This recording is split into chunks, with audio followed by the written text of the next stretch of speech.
नमस्कार मैत्रिणींनो, हे आहे माझ्या कांद्याचं शेत. त्याच्यामध्ये मी आलेले आहे शेपूची भाजी न्यायला. संध्याकाळची वेळ आहे आणि संध्याकाळसाठी काय भाजी करायची म्हणून म्हणलं चला शेतातून आणू शेपूची भाजी. आणि हिरवीगार अशी शेपूची भाजी काढायचं काम चालू आहे इथं. शेतकरी म्हटलं की शेतकऱ्याच्या शेतामध्ये सगळं काही येतं. कोथिंबीर, पालक, हिरवीगार अशी शेपूची भाजी तर एवढी काढली आहे मी. पालक पण हिरवागार आहे, पण तो नाही न्यायचा मला आज फक्त शेपूच न्यायची.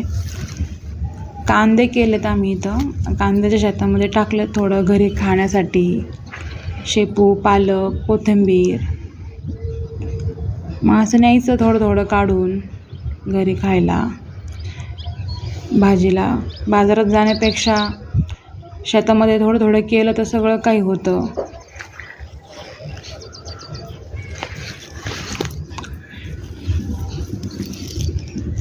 औषधाची फवारणी नाही, काही नाही अजून कांद्याला. छान आहे एकदम भाजी. त्याच्यामुळं खायला पण छान लागते टेस्टला. एवढी भरपूर झाली आता मला एका टायमिंगला करण्यासाठी घरी.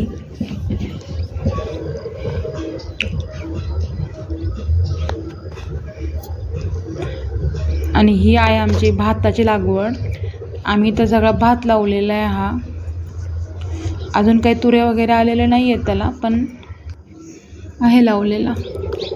तुरीला आणखी काही फुलं वगैरे नाही आलेले, पण आहे थोडे कांद्याच्या साईडला लावलेली. त्याच्यामध्येच लावलेलं आहे राजमा. घरी खाण्यासाठी थोडंफार लावलं तर विकत आणायची गरज पडत नाही. हा काळा राजमा आहे, काळा घेवडा म्हणतो आम्ही त्याला. हे पण काळा, त्याच्यामध्ये काळ्या बिया राहतात. आणि इथं हिरवा घेवडा आहे, त्याला राजमा पण म्हणतात. अजून कवळ्यात शेंगा खाण्याजोग्या नाही झालेल्या, त्याच्यामुळे नाही तोडल्या. ह्या आहेत मुगाच्या शेंगा, ह्या पण आणखी कवळ्याच आहेत.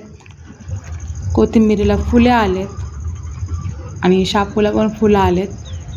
जी सुरुवातीला उगलेली त्याला फुलं आलेत आता.